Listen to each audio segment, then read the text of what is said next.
Hey everybody, and welcome to another edition of Saturdays on Lonis Lane. We're so glad that you've joined in with us. We are going to continue doing what we did last week, where we're making shorter videos so you can sit down and watch all of it instead of trying to figure out, well, let me watch some of it here and some of it here on an hour and a half long video. So we're thinking of you guys, and we hope that you have, if you haven't already, hit that subscribe button. The way that works, guys, is if you subscribe and we get enough subscribers, maybe at one point in time we'll be able to get monetized for doing what we're doing, giving you the content that we're giving you, and maybe we're not sitting out here in 40-degree weather trying to shoot some video for you guys so you get our takes. And if you agree with us, great. If you don't, we want to know about it. And so leave us a comment on the bottom of this video. So this week, or tonight, what we're going to do is we're going to go over and do not a preview, but a review of Georgia and Ole Miss. This was a great game. If you missed it, you really missed an amazing game where it was more like a Rocky and Apollo Creed, left, right, giving it to each other. You didn't miss any defense. There was not much defense in this game. Gunnar Stockton had a great game. Trinidad had a great game. They were just amazing. But it was zero defense until the fourth quarter, and that's when Georgia finally pulled it away. Tyler, what was the final score of this game? So the final score of this game was Georgia 43, Ole Miss 35. Now, going into the fourth quarter, I believe Ole Miss was up, were they not? They were up by 20. It was 9, maybe. I think it was 26 to something. Yeah, they were up. I know they were up by 9. It was. Or were they already at 35? Yeah, because Georgia scored 17 in the fourth quarter. So Georgia and Georgia kicked 2 field goals in the first half, but every possession Georgia scored on. Ole Miss had no answers for the offense of Georgia. Gunnar Stockton had what some will point out as a Heisman showing Saturday afternoon. Yep. Yeah. Cody, give us your thoughts on this game. I think you're right, though. I mean, even what other people are going to say. Guys, remember, I made the comment last week. I picked Ole Miss to win this game due to the simple fact that I didn't think, just based on all the other games that Georgia had played, I didn't think their offense could keep up with Ole Miss's offense and just the way that they done. Now, in the second half, I expected Georgia's defense to stop and come up and play and do better. So I was wrong there. I do think Gunnar had a great game. He had a total of 5 touchdowns. I think that's huge. He was able to utilize his legs a little more than what he has been. He's really utilized the tight ends, which is something that he's kind of done most of the year, but he really dug into Delp there a lot. I felt like on Saturday, I did learn something. I don't think Ole Miss's defense is very good.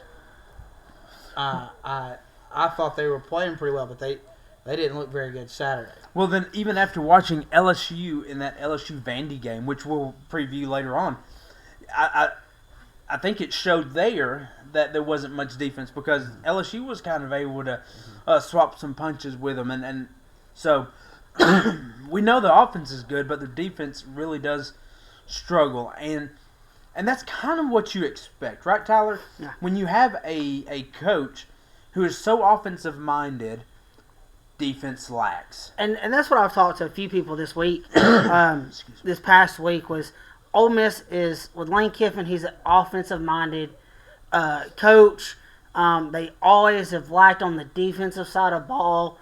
And vice versa with Kirby. He is a defensive-minded coach. And the offense has always been good, minus the play calling for Bobo.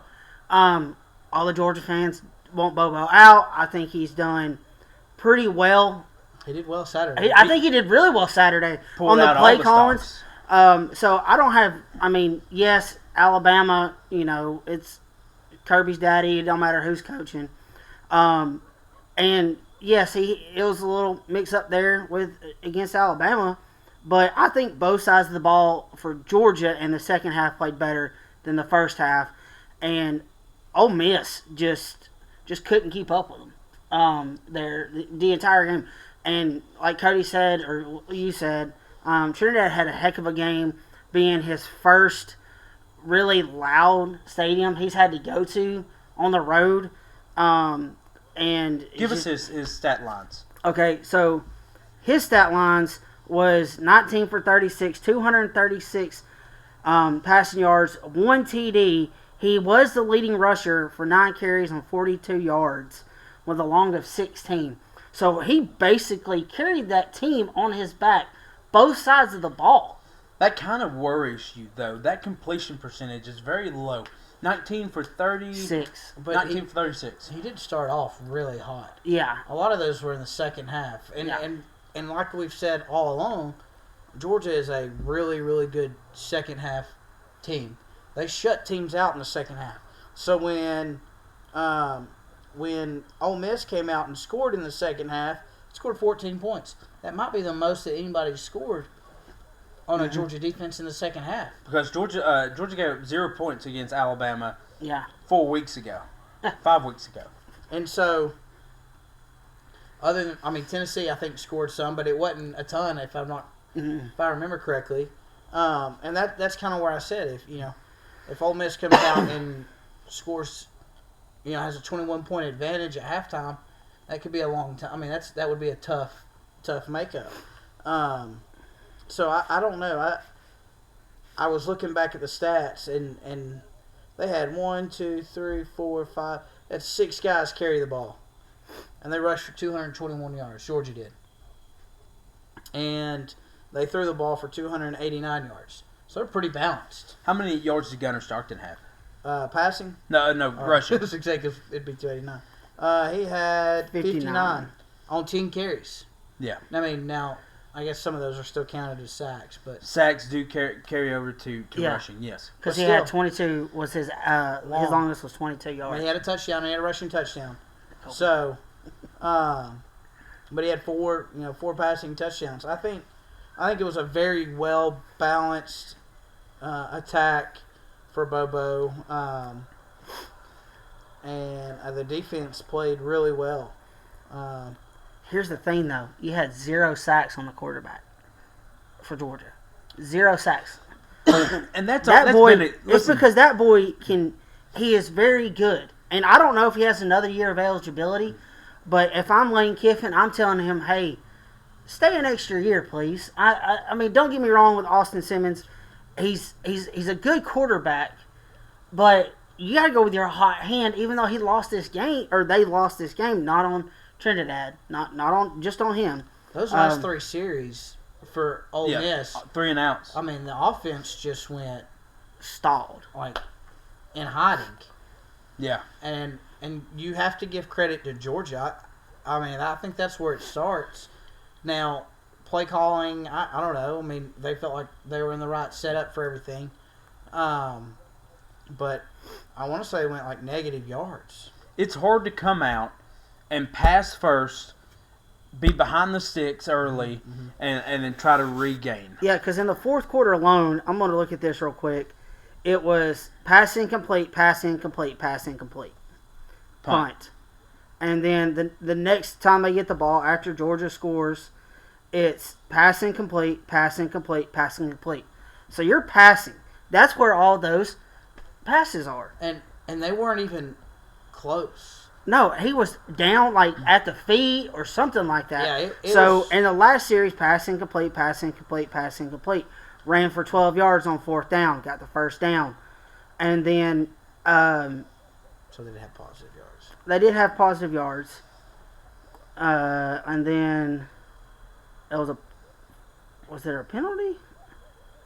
Oh, it doesn't really say after that. But 5 plays, 12 yards, and... ball game.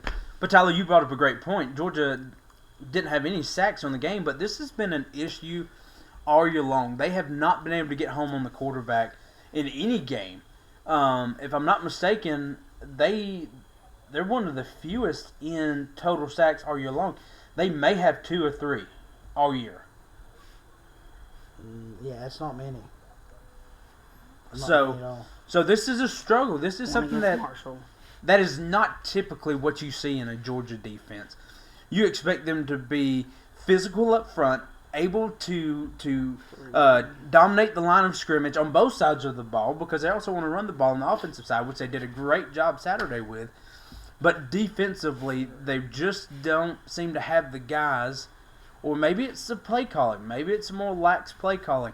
Contain the quarterback, protect on the back end, and get some of them covered sacks, which I believe is what Georgia has given up or gotten when they have gotten sacks, is that cover sack, when you just protect very well downfield and no one's open. So maybe that's kind of the game plan. They've got 8. They got 8 total. Eight total, Yeah, okay. I went up and counted while you were talking. They have 8 total, which is not terrible, but for the amount of games, that's averaging about 1 per game. 1.33 per game. So I mean, it's not terrible. It's not like what was it, Texas A&M's guy who had like 5 in one game. I mean, it's not their defense, but they're able to stop the run for the majority of the games they have played. For Georgia, they have been able to stop the run for the most part. Now, let's look at this, because I want to look at this because we talked a little bit last week about the chaos in the SEC. Got a little bit better picture of it this weekend. Ole Miss goes down, so that takes away another undefeated. Yep. Now, in the SEC, I know Alabama's got 1 loss, Florida State fans, but in the SEC, they are undefeated with Texas A&M, who is 7-0 for the first time since 1994. So, 2 really good teams sitting up there at the top. What does Georgia have left? Because they're not out of the picture. They're absolutely not. You got Florida, who is just came off firing their head coach, Billy Napier. They got Ole Miss. They have Texas, and that's the last 3 SEC games they have for the year. Who? You said Ole Miss. Mississippi State. My Okay, fault. I should say. I don't My know. fault. My fault. Florida, Mississippi State, and Texas. So you're going to potentially demolish a Florida team with no coach, whose interim coach is their wide receiver and whatever. But that's a tricky game. I know. But you look at UCLA. They're getting slaughtered. They get a new interim coach. They get a new offensive coordinator, and they've looked 10 times better.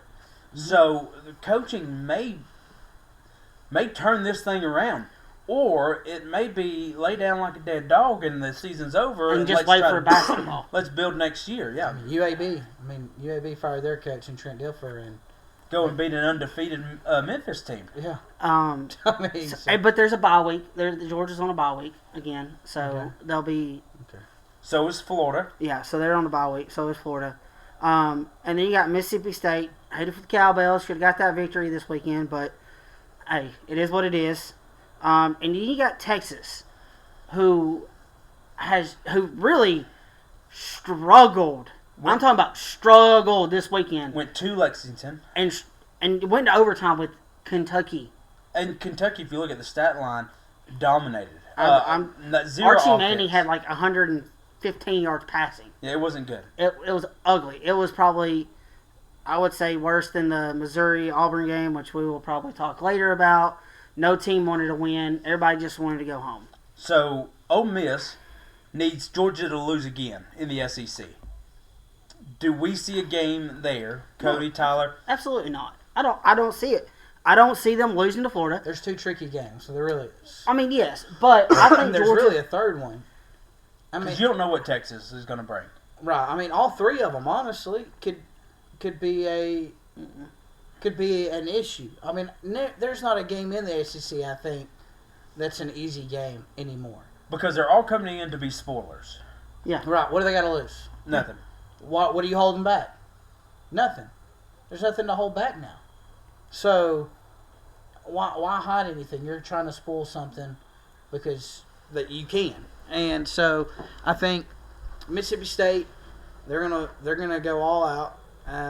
Now, I think they have the team to do it. I don't think they're there yet, but they're building. They're a scary team. I mean, you never know. Florida could potentially, depends on how the locker room turns out. That one's a change. But then you got Sark. I mean, I just think he's going to be able to come in and game plan.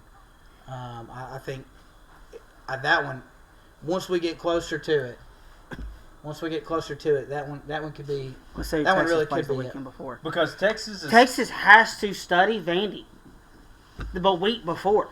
But Texas also has a chance. They're only a one-loss SEC team. As bad as they have been, they're just a one-loss SEC team.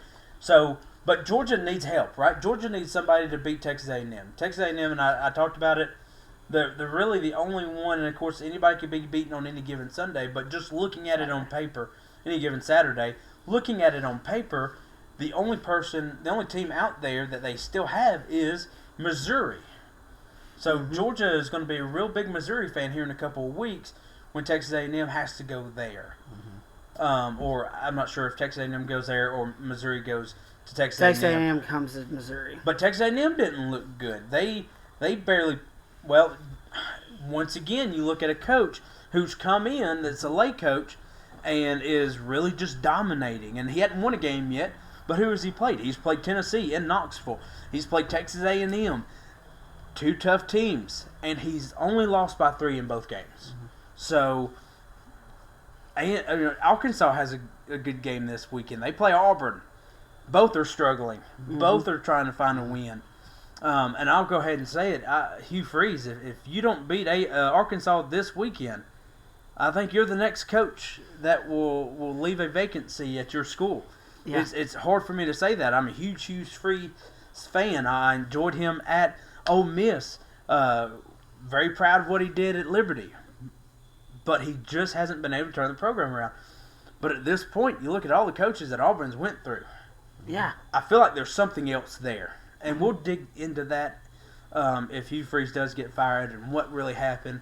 But right now, you have two teams that are sitting well out in front, Texas A&M and Alabama in the SEC. Yep. You have Georgia, you have Texas, you have Ole Miss, you still have Vandy and Missouri who play each other this weekend, all sitting right there. So, very excited about what's going on in the SEC. But any final comments on this Georgia-Ole Miss game that you have? Georgia fans, I apologize for doubting you. And please forgive me because I have faith in you. I just wasn't sure if your offense and defense was going to show up in the first half. And many of you who made those same comments really gave me confidence in my pick this week. But I do appreciate Georgia fans and y'all watching these episodes. Hey, one thing, I want to know, I really want to know, do you like let us know in the comments, do you like the new format that we're doing? I think we kind of like it because we can talk a little longer, don't have to rush. Yeah. But do you like them dropping once a night? If you miss one, it's still always there. You can always get caught back up. Yeah. I've talked to a few people. I've kind of heard both sides. So we want to know some more. Okay, so let us know. Yeah. Any other comments on Georgia Ole Miss? Check mark for Tyler and Taylor and X for Cody. So that's a win. Great game. Once again, I'll say it. Defense wins championships. And when your defense is able to come in and shut down a team who has ran all over you all game long, scored on every drive up until the fourth quarter, that's what won Georgia the ball game. And it's hard for me to sit here and say kudos to the offense when defense is what wins the championship, right? Offense may give you a game. Mm-hmm. Defense wins championships. Oh, let me add one more thing. Kiffin did not call a timeout. He was just clapping, by the way. And he told the ref that, and everybody started laughing on the sideline. Georgia fans, you're not going to get away from that. No. So, even good old hands together for Georgia. Even our high school football coach in the area that Cody teaches at, first time he called timeout, he went over there. I was just clapping, and the entire sideline started laughing. It was great. So it was great. It's a great pun right now. So guys, thank y'all so much for watching. Keep watching, keep liking our stuff, and if you haven't already, go ahead and hit that subscribe button. Thank you so much, and remember that every day is Saturday on Loneslide. Hope you have a great day. Have a good evening.